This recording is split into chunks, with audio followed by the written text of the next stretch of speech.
Saka Tatal siap sumpah pocong, kehabisan cara bantah tak terlibat kasus Vina. Mantan terpidana kasus pembunuhan Vina dan Eki di Cirebon, Saka Tatal buat pengakuan mengejutkan. Saka Tatal mengaku siap disumpah pocong. Kenapa? Rupanya Saka Tatal sudah kehabisan cara bagaimana untuk membuktikan dirinya tidak bersalah di kasus Vina. Berkali-kali membantah, tetap ada saja yang meragukan pengakuannya. Diketahui, Saka Tatal divonis 8 tahun penjara kasus pembunuhan Vina dan dibebaskan pada tahun 2020. Saka Tatal yang kini sudah menghirup udara bebas dengan tegas mengaku jika dirinya sebenarnya tidak terlibat kasus pembunuhan Vina Cirebon pada 2016 silam. Hal ini diungkap Saka dengan lantang saat menjadi narasumber di acara Rakyat Bersuara iNews TV, pada Selasa, tanggal 11 Juni tahun 2024. Padahal kenyataannya Saka emang nggak melakukan. Saka emang ada di rumah dan Saka juga punya saksi, ucap Saka Tatal. Dikutip dari tribunjakarta.com, bahkan Saka siap disumpah pocong untuk membuktikan dirinya tidak bersalah. Jika Saka berbohong maka kemudian Saka akan mendapat bala atau musibah, ucap Aiman Wicaksono, host pada acara tersebut. Saka sudah kehabisan cara untuk membuktikan bahwa dirinya memang tidak terlibat dalam pembunuhan Vina dan kekasihnya, Eki.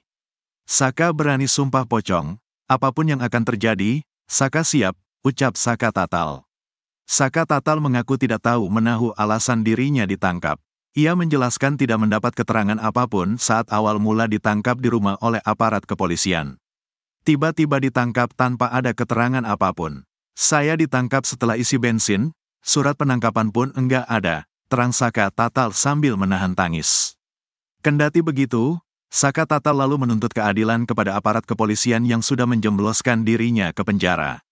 Saya kepengen nama baik saya dibersihin, minta keadilan aja, sama yang gak bersalah dikeluarin, jangan menanggung beban orang yang tidak bersalah dituduhkan, tandasnya. Jangan orang miskin diinjak-injak terus buat ngikutin keinginan aparat, sambungnya. Semua itu satu kampung, kecuali Rivaldi. Eka Sandi itu saya juga tahu, itu saudara saya, imbuhnya. Saat di tahanan, Saka Tatal mengaku dirinya mendapat penyiksaan yang luar biasa dari polisi. Saka Tatal bercerita kalau ia dipukul hingga diinjak. Tak hanya itu, Saka Tatal mengaku makanannya dilempar begitu saja. Bahkan minumnya, Saka Tatal mengaku pernah dikasih air kencing atau air seni. Saka Tatal juga bersaksi kalau dirinya tak terlibat kasus Vina. Namun karena terus disiksa, Saka Tatal terpaksa akui terlibat kasus Vina. Tapi Saka Tatal tetap menyebut dirinya tak terlibat kasus Vina. Sebagaimana diketahui, Saka Tatal divonis penjara selama 8 tahun. Padahal Saka Tatal merasa tidak pernah terlibat pembunuhan Vina dan Eki di tanggal 27 Agustus tahun 2016. Namun dirinya dipaksa mengaku dan menandatangani BAP, karena mengalami penyiksaan. Di April tahun 2020 Saka Tatal dinyatakan bebas bersyarat usai menjalani hukuman penjara selama 3 tahun 8 bulan. Selama 4 tahun menghirup udara bebas, Saka Tatal hidup menderita. Dirinya sulit mendapatkan pekerjaan karena kadung memiliki label sebagai mantan narapidana. Anak Pak RT ternyata berbohong, ubah BAP saat didatangi ayah terpidana kasus Vina. Terbongkar, ternyata anak Pak RT, Kahfi, berbohong dalam kasus pembunuhan Vina Cirebon dan kekasihnya, Eki, pada 8 tahun silam. Bahkan, anak Pak RT tersebut sempat mengubah berita acara pemeriksaan, BAP, setelah ia didatangi ayah dari seorang terpidana kasus Vina Cirebon. Diketahui, Vina adalah gadis 16 tahun asal kampung Samadikun, Kecamatan Kejaksan, Kota Cirebon, Jawa Barat, yang tewas bersama kekasihnya, Eki, di Jalan Raya Talu, Kecamatan Talun, Kabupaten Cirebon, Jawa Barat pada Sabtu tanggal 27 Agustus tahun 2016. Keduanya menjadi korban penganiayaan geng motor. Pada kesaksiannya di BAP, Kahfi mengaku kalau para terpidana menginap di rumahnya. Kahfi mengaku bahwa pada malam kejadian tanggal 27 Agustus tahun 2016 itu, dirinya berada di rumah dan main PS. Sementara itu, menurut teman-temannya, mereka menginap di kontrakan rumah Pak RT bersama Kahfi. Mereka adalah Pramudia dan Teguh, yang menginap bersama para terdakwa di malam kejadian. Pram dan Teguh juga pada 8 tahun lalu mengaku terpaksa membuat BAP palsu. Mereka mengaku diminta untuk mengubah BAP sesuai skenario dari polisi. di mana penyebabnya yakni Pak RT mengaku tidak ada yang menginap di rumahnya. Setelah 8 tahun, Pram dan Teguh akhirnya mengakui fakta yang sebenarnya. Bahwa mereka dipaksa untuk tidak mengakui bahwa mereka menginap di rumah Pak RT bersama para terdakwa. Waktu itu Teguh bilang tidur di rumah Pak RT. Katanya kamu bohong, orang Pak RT tidak membukakan pintu. Gimana ya orang Teguh tidur di situ? Kata Teguh dikutip dari YouTube Deddy Mulyadi, Selasa, tanggal 11 Juni tahun 2024. Sementara Pak RT dan Kahfi hingga saat ini belum muncul ke publik. Kesaksian Kahfi itu juga tertuang pada putusan Mahkamah Agung terhadap Rivaldi DKK. Pernah ubah BAP. Pada putusan itu, terungkap bahwa Kahfi pernah mengubah babnya. Dijelaskan bahwa Kahfi 2 kali diperiksa oleh penyidik, yakni tanggal 3 September tahun 2016 dan tanggal 17 Oktober tahun 2016.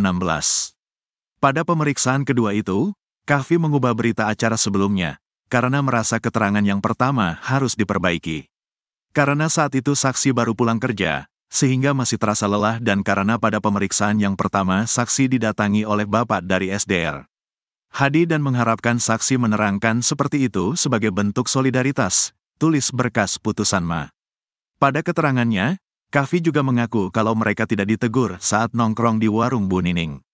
Bahwa setahu saksi tidak ada teguran, karena mereka sudah biasa nongkrong di warung, cuma Bu Nining bilang jangan pada ribut, tulis berkas.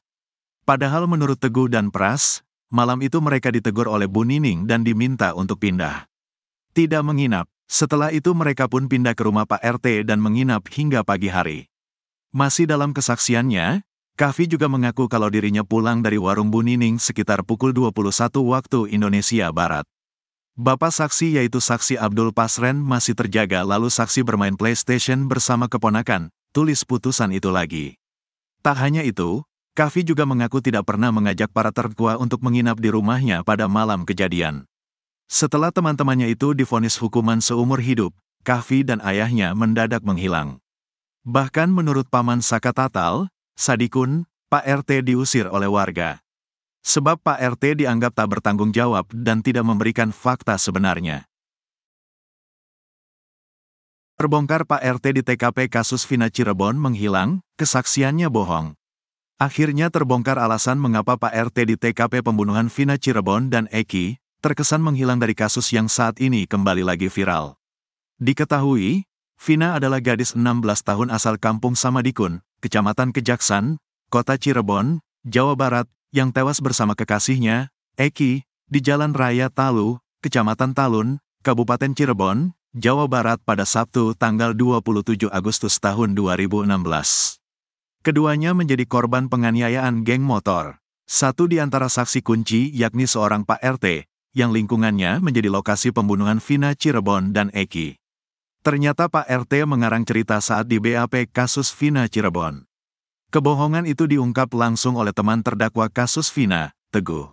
Teguh adalah teman dari Supriyanto. Dia mendatangi warung Bu Nining di Gang Bakti 2, Kecamatan Kesambi, Kota Cirebon, Jawa Barat bersama Pram pada Sabtu tanggal 27 Agustus tahun 2016. Teguh dan Pram datang ke sana untuk bertemu Supriyanto sekitar pukul 21 waktu Indonesia Barat. Tak berselang lama, Teguh dan Pram naik motor membeli nasi kuning di Majasem, Cirebon, Jawa Barat. Lalu beli nasi kuning 2 bungkus dengan Pram. Teguh sama Pram, katanya. Rombongan terdakwa kasus Vina ini kemudian bergeser dari warung Bu Nining ke rumah Hadi yang tak jauh dari lokasi. Sekitar pukul 21.15 waktu Indonesia Barat sampai pukul 21.30 waktu Indonesia Barat, Teguh dan Pram datang ke sana untuk lanjut nongkrong sambil makan nasi kuning. Lalu pukul 22 waktu Indonesia Barat, rombongan ini kemudian pindah ke rumah Pak RT. Di sana kata Teguh mereka memutuskan untuk tidur. Abis makan ke kontrakan Pak RT jam 10. Tidur, ada yang mainan HP. Gak kemana-mana lagi, katanya. Selang beberapa hari para terdakwa kasus Vina Cirebon kemudian ditangkap polisi. Gak ditangkap waktu itu Teguh PKL Andi Teja Berlian, Pegambiran, katanya. Walau tak ditangkap namun Teguh turut diperiksa penyidik kasus Vina. Teguh menekankan bahwa isi berita acara perkara, BAP, dirinya jauh dari cerita yang sebenarnya. Mencong, jadi Teguh cerita yang sebenarnya kayak gitu malah dibilang kalau gitu Teguh nanti ikut masuk, katanya. Menurut Teguh, cerita dirinya beli nasi kuning bersama Pram justru yang dimasukkan dalam BAP kasus Vina Cirebon. Di BAP Teguh, nasi kuningnya gak ada, padahal Teguh bilang kayak gitu, katanya. Dalam BAP justru disebutkan bahwa Teguh dari tempat Hadi langsung pulang ke rumah Pram. Teguh tak disebut menginap di rumah Pak RT. Pasalnya Pak RT mengaku pada penyidik kasus Vina bahwa ia tak membukakan pintu bagi rombongan tersebut. Waktu itu kan Teguh bilang tidur di rumah Pak RT. Kamu tuh bohong padahal Pak RT tidak membukakan pintu. Jadikan Teguh gimana? Padahal Teguh tidur di situ, kata Teguh. Deddy Mulyadi pun menduga bahwa keterangan Pak RT memiliki kaitan penting bagi dirinya sendiri. Apa ada kaitan dengan keselamatan anaknya? Apa ada kaitan dengan anaknya Tang tidak ditahan? Kata Deddy Mulyadi ke Teguh. Teguh menerangkan, sebenarnya anak Pak RT, Kahfi, sempat diperiksa penyidik kasus Vina Cirebon. Kedengaran si Kahfi dibawa tapi dikeluarin lagi, kata Teguh.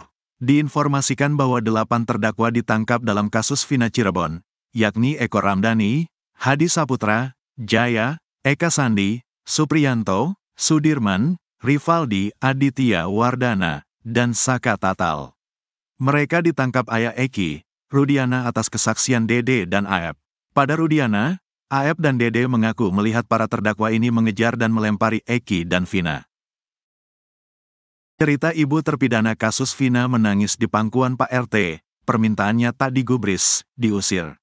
Abdul Pasren, Pak RT di kawasan rumah para terpidana kasus Vina Cirebon rupanya sempat didatangi oleh Ibu Hadi Saputra.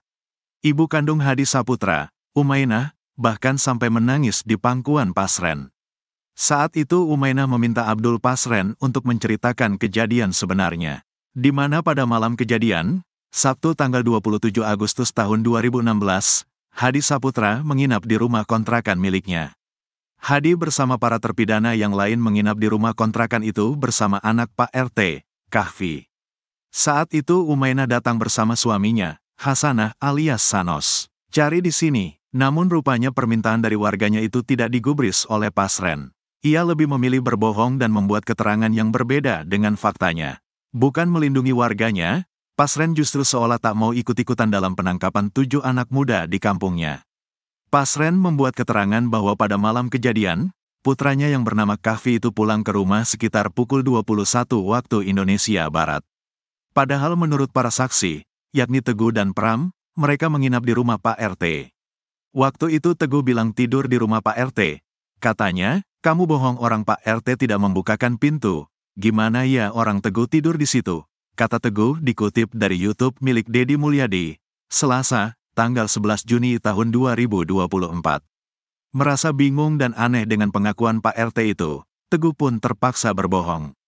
Dulu takut, makanya nyeselnya sekarang. Anak-anak di penjara seumur hidup, kata dia. Pada kesaksiannya yang tertuang dalam putusan Mahkamah Agung terhadap Rivaldi DKK, Pak RT menegaskan kalau Eko Ramdhani dan terdakwa lain tidak pernah tidur di rumahnya. Hanya ketika menjelang tanggal 17 Agustus ada rapat di rumah saksi namun tidak menginap, tulisan di putusan tersebut. Pada putusan itu, Pasren juga mengatakan kalau putranya berada di rumah saat kejadian. Bahwa pada malam tanggal 27 Agustus tahun 2016 anak saksi yang bernama Saksi Muhammad Nurdatul Kahfi pulang ke rumah sekitar jam 21 waktu Indonesia Barat dan saat itu saksi belum tidur, tulis putusan itu lagi. Tak mau melindungi warganya, Pasren bahkan tak menggubris Ibu Hadi Saputra yang menangis di pangkuannya. Pada putusan itu, Pasren mengaku sempat didatangi oleh kedua orang tua Hadi Saputra.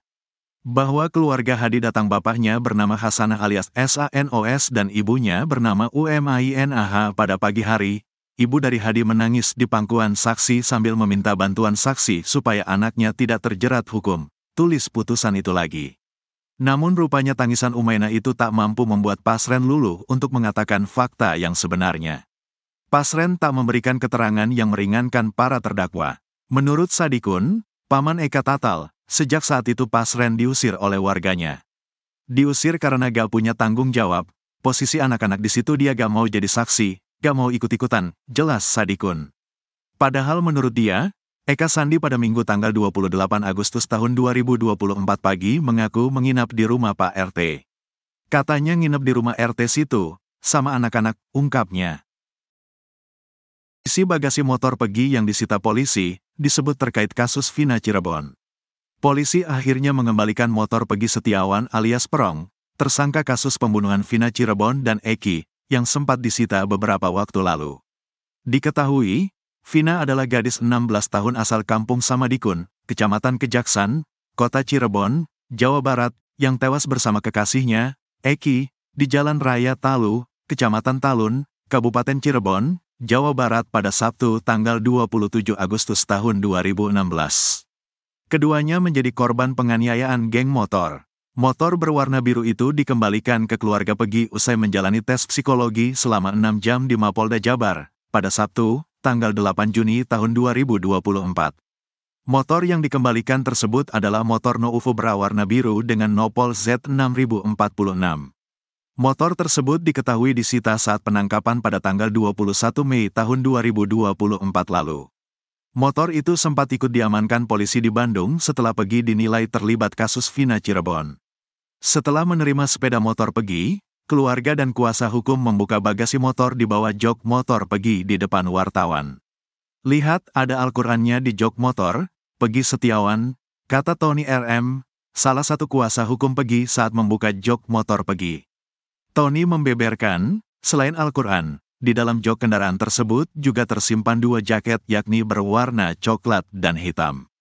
Ini baju-bajunya Peggy berwarna coklat dan hitam, kata Tony. Selain itu keluarga juga menemukan barang pribadi milik Peggy lainnya di dalam jok motor yakni baju hingga alat mandi. Sebelumnya, pihak keluarga telah meminta ke penyidik Direktorat Kriminal Umum, Dirkrimum, Polda Jawa Barat untuk mengembalikan motor milik Peggy. Tony RM kuasa hukum Peggy Setiawan menjelaskan alasan pihak kepolisian mengabulkan permintaannya lantaran motor yang disita Polda Jabar tidak ada kaitannya dengan waktu peristiwa yang dituduhkan oleh pihak kepolisian terhadap kliennya. Jadi ini motornya Peggy Setiawan yang pada saat diamankan itu menggunakan motor ini di Bandung, kata Tony. Jadi ini tidak ada kaitannya sebetulnya dan seharusnya motor yang Jupiter tahun 2016 belum dibalikin juga, kata Tony RM. Tony menyampaikan kendaraan tersebut sudah secara resmi diserahkan oleh penyidik kepada keluarga Peggy. Secara resmi telah diserahkan terimakan ada kunci sama STNK juga, ungkap Tony. Namun untuk ponsel 2 saksi lain yaitu Bondol dan Suparman yang sempat disita penyidik belum juga dikembalikan. Kalau handphone saksi masih dipakai katanya, bilangnya 3 hari tetapi sampai sekarang belum dibalikin juga, kata Tony.